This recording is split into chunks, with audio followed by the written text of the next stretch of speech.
Hey y'all, welcome to Rob Squad and the Creators. Thanks for tuning in for another awesome episode. If you're new here, we'll start with introducing ourselves. You're here with your girl, Amber. And your boy Jay. And Tim Sommer has been involved in music business since his days as a college DJ. He is known as a journalist, a musician. In fact, his pop band, Hugo Largo, if you guys have seen another reaction, we mentioned it in there, just released their whole catalog. And it is such an adventure. We've listened to a couple songs and it is so cool. So he's the guy who signed Hootie and the Blowfish as well. I mean, he's huge. He's a music expert, just to keep it simple. So, Tim, what do you got for us today?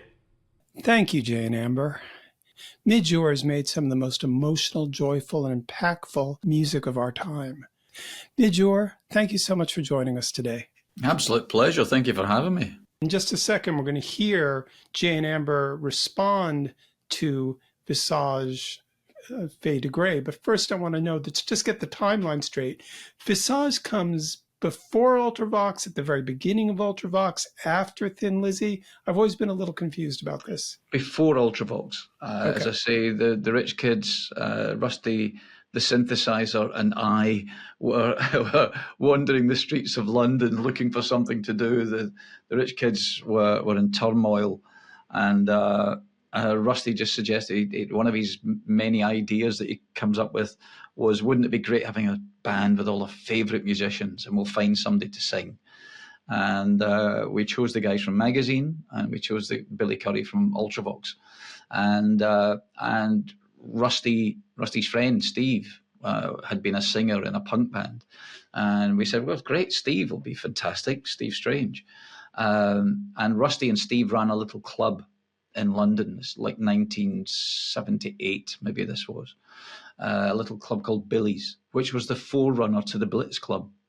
So Rusty was already importing lots of music to play in this little discotheque in Soho in London, playing all this electronic music, a bit of Kraftwerk, a bit of Le Dusseldorf, a bit of Neu, all these things, mixing them up with David Bowie and T-Rex,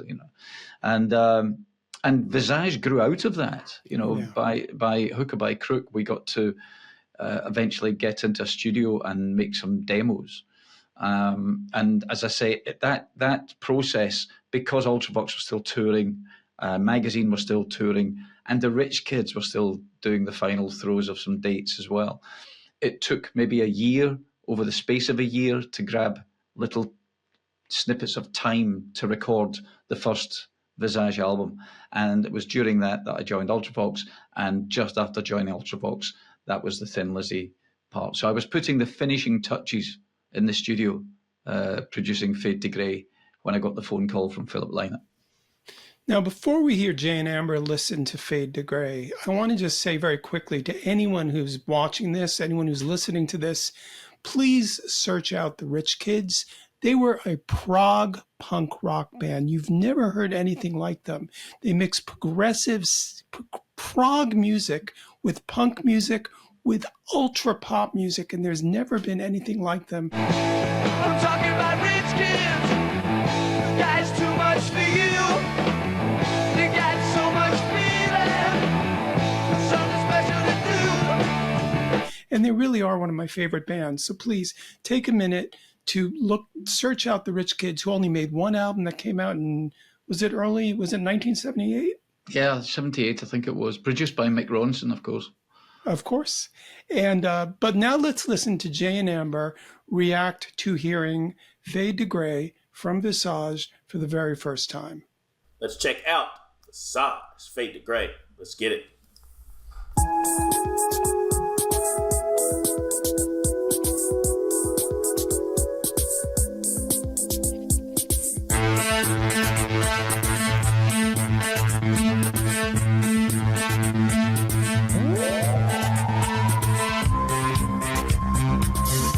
Devenir gris.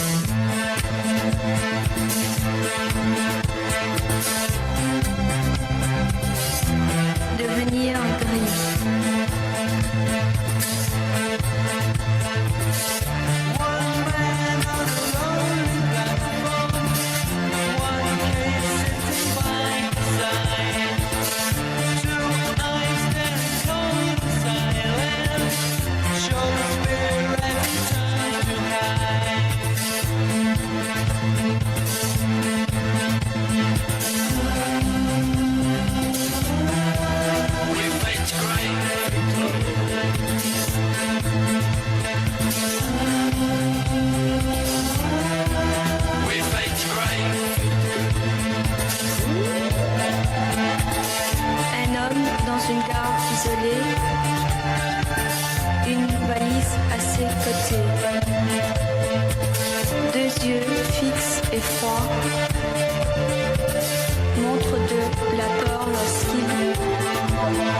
tourne pour se cacher.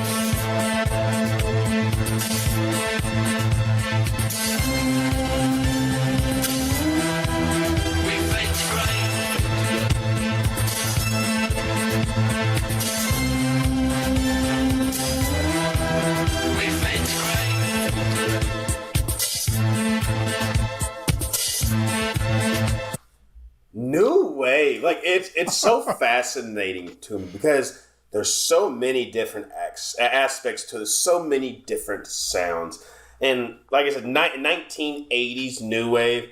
I can imagine what y'all was doing before y'all entered them clubs. I know in the clubs it was probably very magical, colorful in there, cool. really magical in there because. To me, that's what new wave 80s sounds like. Like I'm on that Alice in the Wonderland type trip. Okay, well, you know what I was gonna say maybe could be like that same type of feeling. I was thinking that when it comes to like 80s new wave, we talk so much about how when we listen to other music, it feels like art, right? It feels like a creation. And with new wave 80s, it feels like immersive art. Immersive art. There's a difference. Like other music is art. It's perfect. It's creative.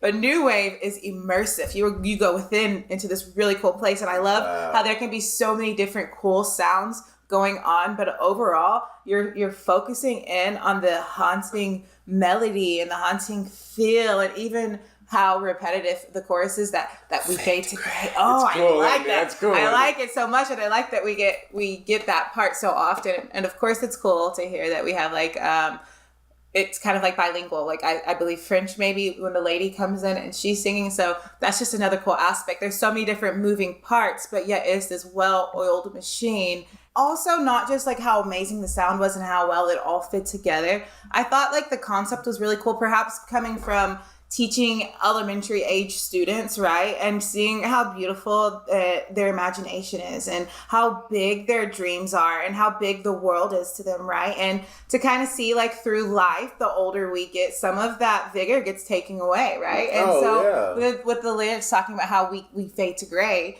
it's kind of like that human experience, but I hope with all our might we fight that. I hope that we fight the world kind of taking away those dreams. Like if you listen to the lyrics, kind of taking away that feeling that kind of makes you feel like you're fading to gray, like you're losing that color. So I hope that we stay super colorful and we don't fade to gray. Fantastic. Isn't it lovely to hear people respond? It's great. It's wonderful. I mean, when you think the track was, conceived long before they were, so that still resonates with people. They hear things in there that I wouldn't think of. The idea, it's become, it's like second nature to me now. It's been around for such a long time in my life that someone hearing it with fresh ears, talking about the lyrics and thinking, well, that's about life. It's about getting older, about the passage of time. It's about things being taken away from you. And you think, well, yeah, that is, but I've kind of forgotten what it was written about. I've got my own conceptions of it and my own ideas of it. So, but yeah, it's lovely. It's lovely to see that reaction. How did you bring in the French language content into that song? It was a last minute thing. The entire track was a last minute thing. We'd been working on the Visage project, as I say, it bit meal, little bits here and there. And I came to the end of the track. While I'd been trying to assemble the album, I realised that we were a track short. We couldn't put an 8-track album, something, a 9-track album, it had to be 10. So while I had been out on the road with Thin Lizzy, generating income to buy the equipment I needed for Ultravox, Billy, the keyboard player, had been out on the road with Gary Newman, who had just had a big hit with, our friends Electric. I hate to ask, but the friends Electric. And he had come back from that tour with that track, with that backing track. Okay. He had jammed it in sound checks. Him and the other keyboard player, Chris Payne, had just kind of developed this thing, and they recorded it. And it was kind of a demo recording. And he played me the song, and I loved it. I fell in love with this piece of music. And I just said to Billy at the end of this period, saying, look, we desperately need another song. Give me that thing and I'll write some lyrics. I'll write a melody and lyrics for it. And he gave it to me, and I did it that afternoon, and that was it. We turned it into Fade to Grey. And at the very last minute of the overdubs and the recording and stuff that we were doing to it, Rusty appeared in the studio with his little girlfriend from Luxembourg, and they speak French in Luxembourg. And I just said, well, look, could you go in and just read these lyrics? And she just translated the lyrics.